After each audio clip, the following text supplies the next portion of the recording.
My parents controlled everything in my life using their checkbook. I'm Elena, 32 years old. I grew up thinking money was a gift until it became my prison. Then one night at dinner, my mom said coldly, "We are not your bank anymore." She looked so smug when she said it. What they never expected was that 24 hours later, I would be the one deciding their financial future. The tables turned completely. If you're watching this, let me know where you're from in the comments. Hit the like button and subscribe if you've ever had to stand up to family who tried to control you with money. Growing up rich but trapped. I grew up in Riverside Heights, one of the fanciest neighborhoods in Boston. Our huge house was even featured in design magazines twice. My dad, Robert, worked in finance.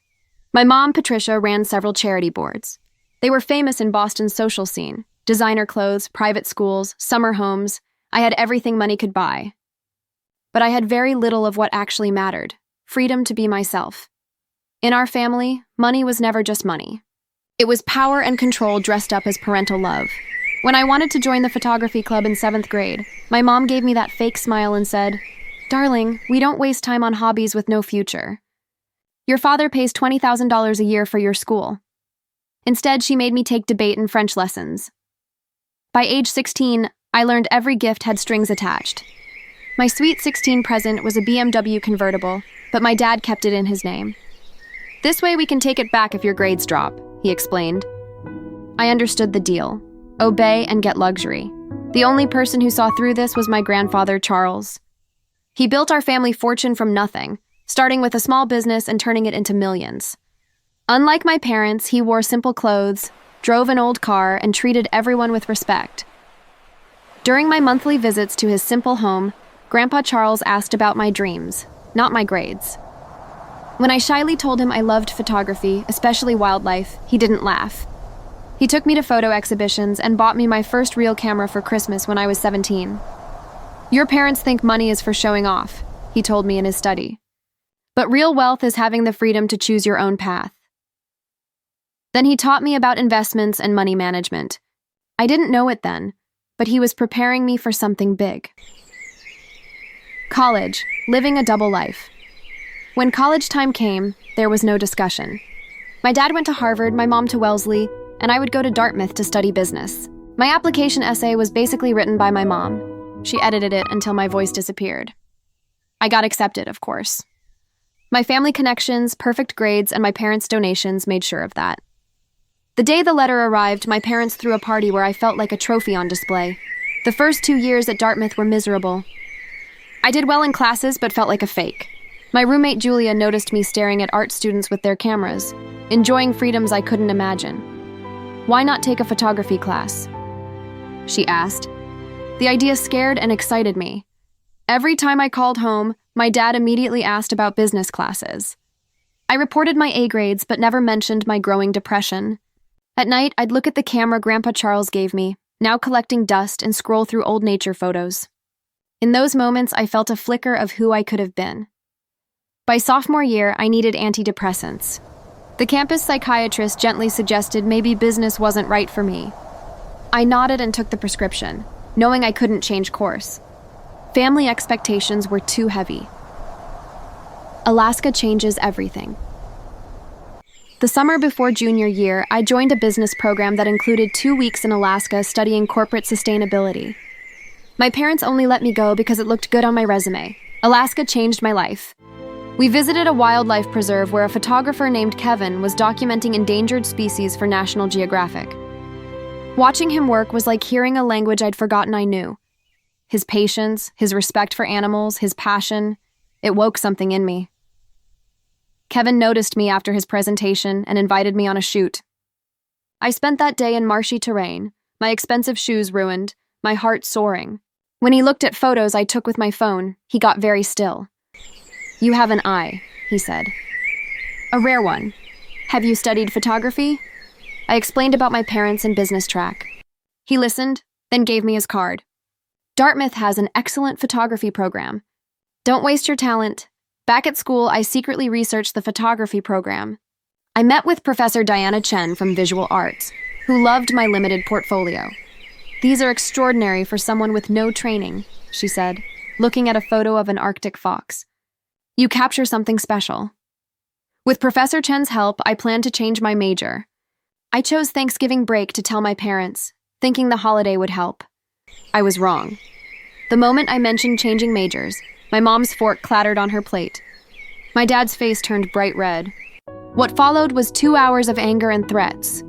We pay $50,000 a year for you to become a business professional, not to chase squirrels with a camera, my dad said quietly but dangerously.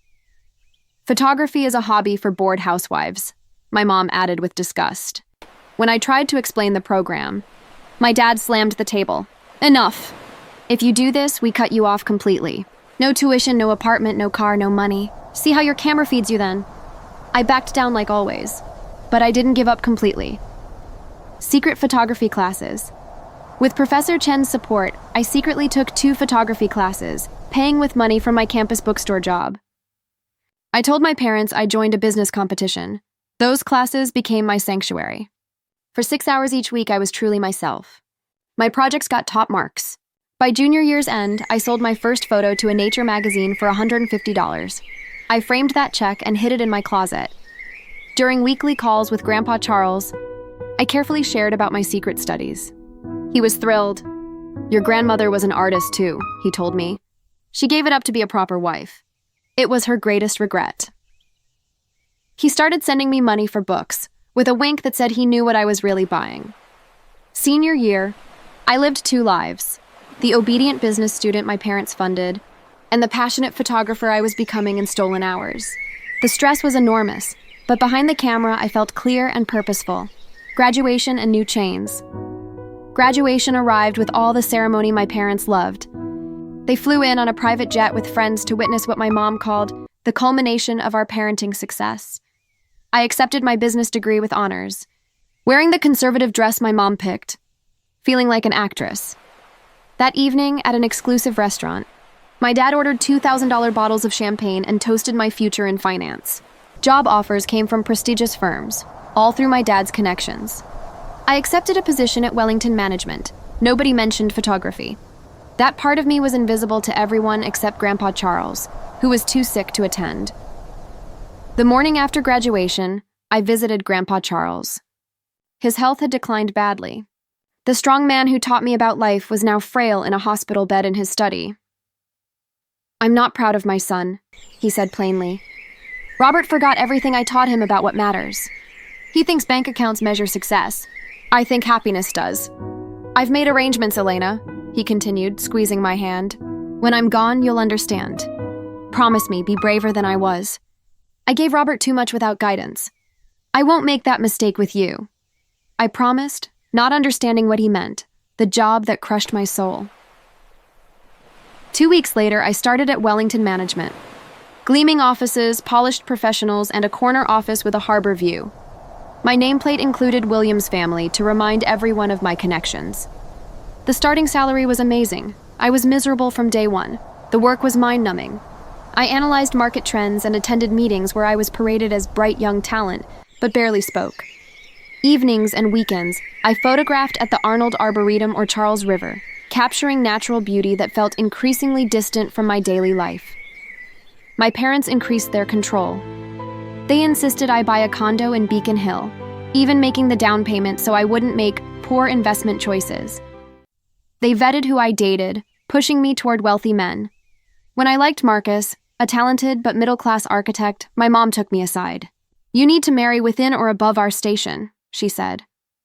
The unspoken deal was clear. In exchange for money and privilege, I surrendered my freedom.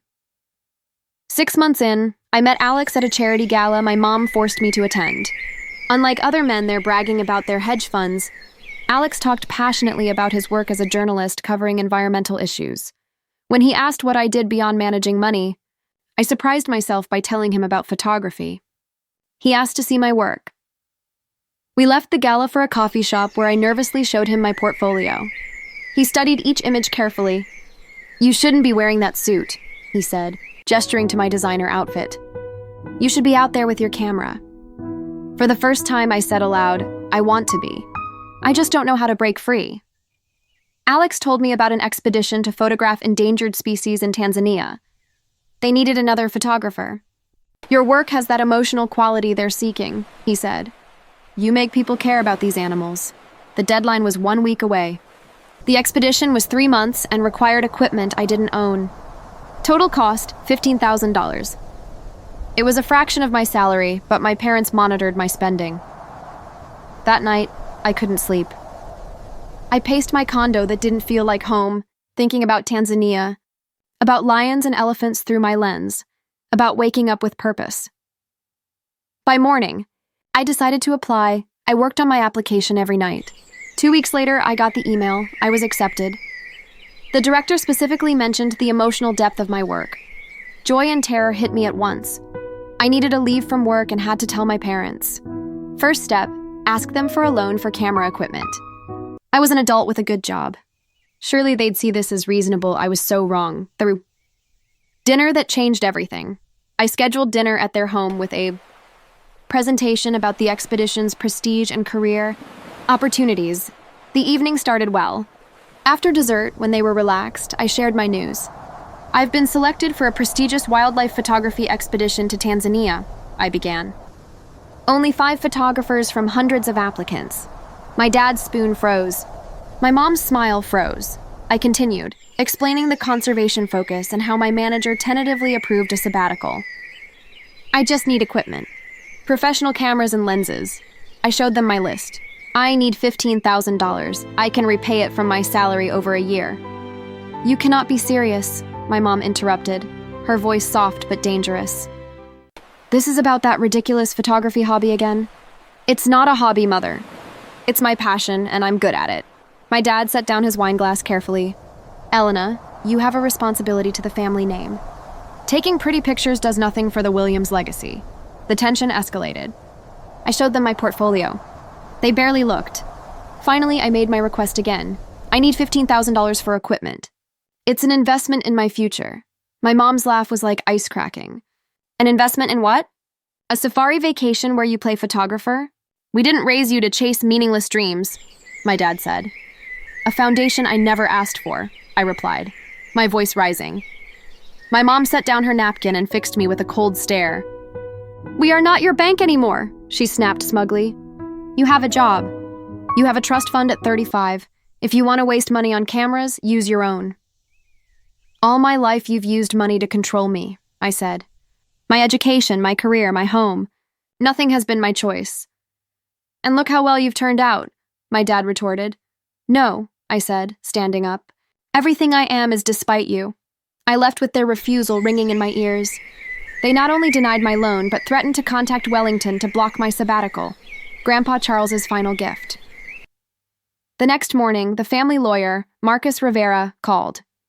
Grandpa Charles had passed away peacefully in his sleep. The grief hit me hard. The one person who truly saw me was gone. The funeral was 3 days later. My dad gave a eulogy about business success, but barely mentioned Grandpa Charles's kindness or wisdom. I noticed my parents whispering with Marcus, glancing at him throughout the service. At the reception, Marcus approached me in the garden where I sat alone, remembering quiet afternoons with Grandpa Charles. Your grandfather spoke of you often with great pride, Marcus said. He handed me an envelope with my name in Grandpa Charles's handwriting. Also, there's a meeting tomorrow at 10 a.m. at my office regarding the estate. Your presence is required. I expected a goodbye note. Instead, it said just one line. Remember your promise to be brave. The will that changed everything. Next morning at Marcus's office, my parents were already seated, faces tense. My dad was his only child and expected to inherit. Grandpa Charles's fortune was about $50 million. Marcus read the will.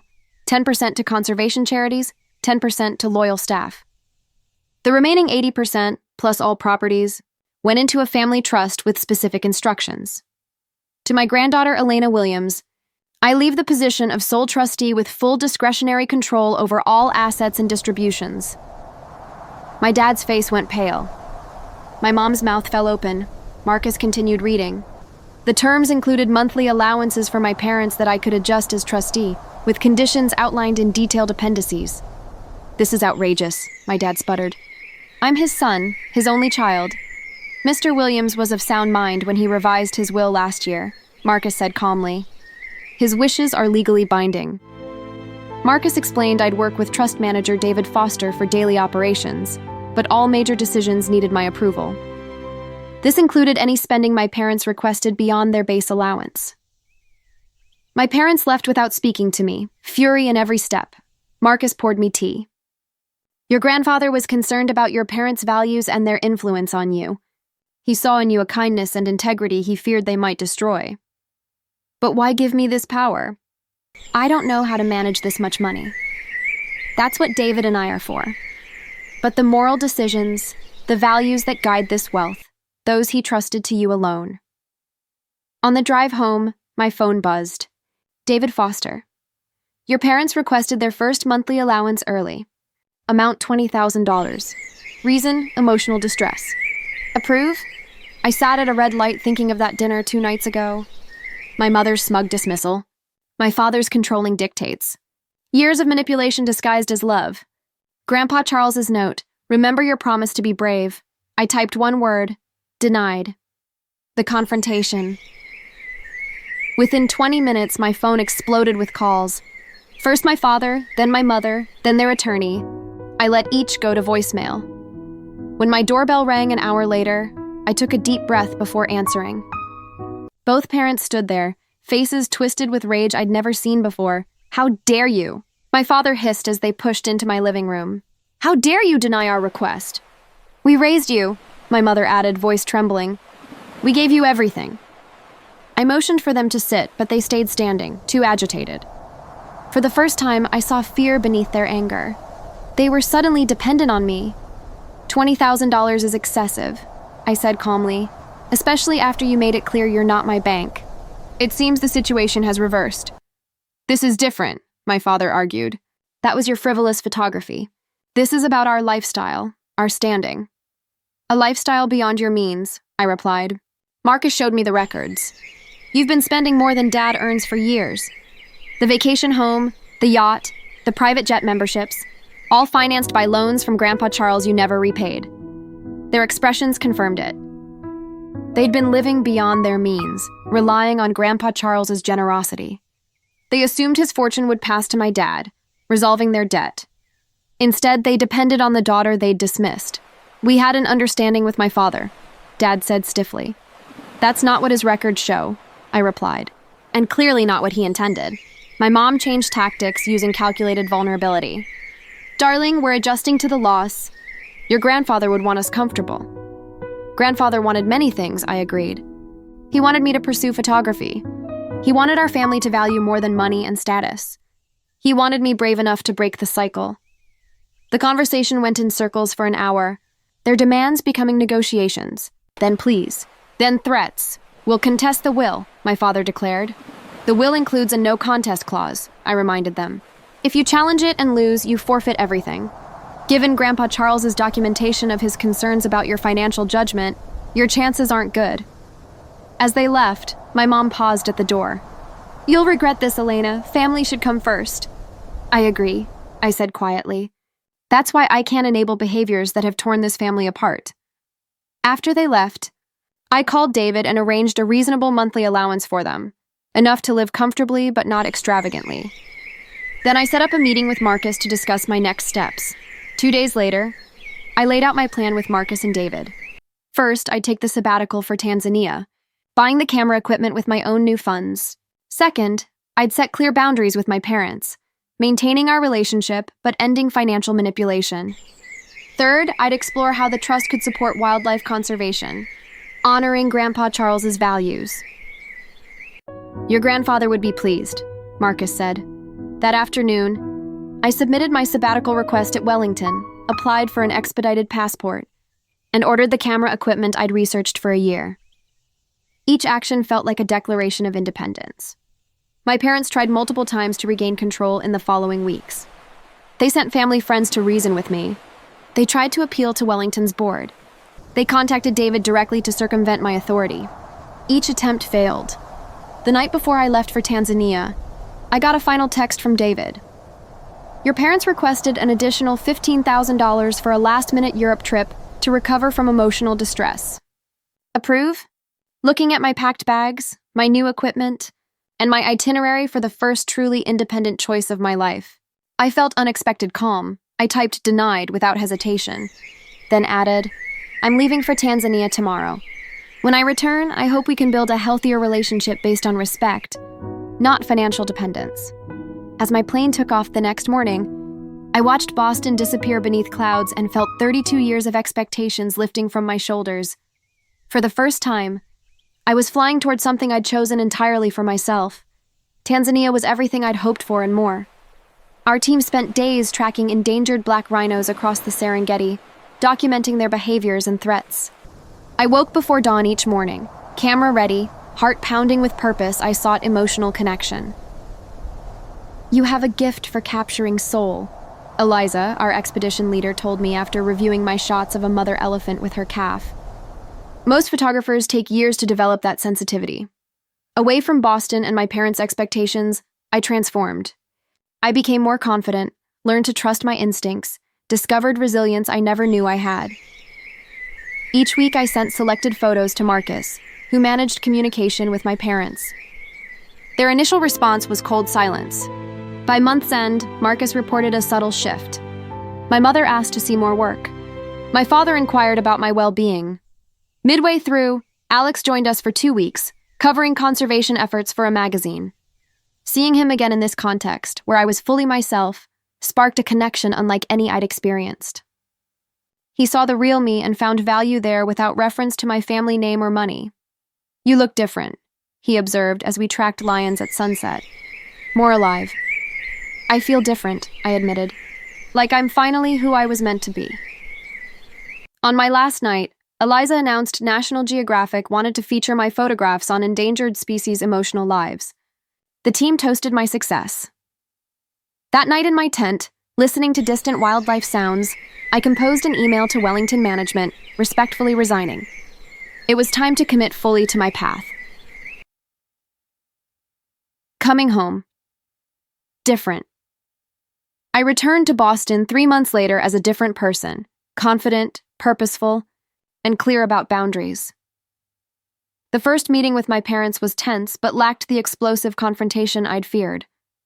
They sat stiffly in my condo, examining photographs on my walls, with expressions mixing reluctant admiration and lingering resentment. National Geographic, my mother said, touching the magazine featuring my work. I suppose that's quite prestigious? It is, I agreed, neither seeking nor needing her approval, but acknowledging the olive branch. The conservation organization asked me to continue documenting endangered species worldwide, I said. My father frowned. How will you support yourself? Photography is hardly stable. I explained the financial arrangements with Marcus and David. A portion of the trust would provide modest but comfortable income while I established my career. I'd already received commissions from 3 major organizations and was planning exhibitions in New York and London. As for your monthly allowance, I continued, it remains as established, reasonable, not excessive. If you want to maintain your current lifestyle, Dad will need to keep working rather than take early retirement as planned. They bristled but didn't argue. The power dynamic had fundamentally shifted. Before leaving, I handed them an invitation to my first gallery opening in Boston next month. I'd like you there, I said sincerely. Not as financial backers or to make connections, but simply as my parents, to see what I've created. The gallery opening. The weeks that followed were filled with purpose. I rented studio space in an artistic neighborhood far from Beacon Hill's perfection. I hired an assistant. I began dating Alex seriously, our relationship developing without my parents' interference. My first gallery opening exceeded all expectations. The space filled with conservation advocates, art collectors, and media. My parents arrived exactly on time, dressed impeccably but clearly uncomfortable in this unfamiliar world. They stood before my photographs, particularly a striking image of an aging male lion gazing directly into the camera with profound dignity. I saw something shift in their expressions. I never understood, my mother said quietly, studying the image, why this matters so much to you. Because it's truth, I replied. Not the surface we present, but what lies beneath. That's what I try to capture. By evening's end, 3/4 of my photographs sold, with proceeds going to wildlife conservation. My father watched as collectors discussed my technique and vision. For the first time, I glimpsed uncertainty in his eyes. the realization that his definition of success might be more limited than he'd believed. A new family dynamic as months passed. Our family dynamic continued evolving. My parents gradually adapted to their new financial reality, downsizing from their Beacon Hill mansion to a still lovely but less ostentatious townhouse. My father, rather than retiring, found renewed purpose mentoring young financial professionals. My mother resigned from status charity boards and focused on one cause she genuinely cared about: arts education for underprivileged children. Our relationship remained complex, sometimes difficult, but the toxic financial manipulation was gone. Without money as a weapon, we were slowly learning to connect as individuals. A year after Grandpa Charles's death, I established the Charles Williams Conservation Photography Fellowship, funding and mentoring emerging photographers focused on environmental issues. It felt like the perfect way to honor his legacy, not through wealth accumulation, but by creating opportunities for others. The last photograph I took in Tanzania hung in my studio as a constant reminder. A young lioness standing at the edge of a vast plain, gazing toward the horizon with clear-eyed determination. Every time I looked at it, I saw myself, finally free to choose my own path, strong enough to face whatever came next. 2 years later, 2 years after that dinner when my mother smugly declared they weren't my bank anymore, my life had transformed beyond imagination. My wildlife photography career flourished with 3 international exhibitions, a book deal, and regular assignments from prestigious conservation organizations. More importantly, I found a purpose that woke me each morning with excitement instead of dread. The journey wasn't easy. Learning to stand in my power, to make decisions based on my values rather than fear of disapproval, required constant vigilance. There were days when I questioned myself, when critical voices I'd internalized whispered I was being foolish or selfish. But those voices grew fainter with each success, each moment of authentic joy. My relationship with my parents evolved slowly with painful setbacks and cautious progress. The turning point came during dinner at their townhouse 18 months after Grandpa Charles's death. My father, uncharacteristically quiet throughout the meal, finally spoke. "I received a letter from a young analyst I've been mentoring," he said. He thanked me for helping him understand complex analysis. Then he said I was the first senior executive who took time to explain rather than simply demand. My father looked up, vulnerability in his expression I rarely saw. "It made me think about how I raised you. Always demanding, never explaining. Always judging, never simply seeing." "Harold," my mother began, her tone warning. "No, Patricia, I need to say this." He turned to me. "I was raised to believe success had a very specific definition. When you chose a different path, I saw it as rejection of everything I valued. But watching you these past months, seeing what you've built on your own, I was wrong.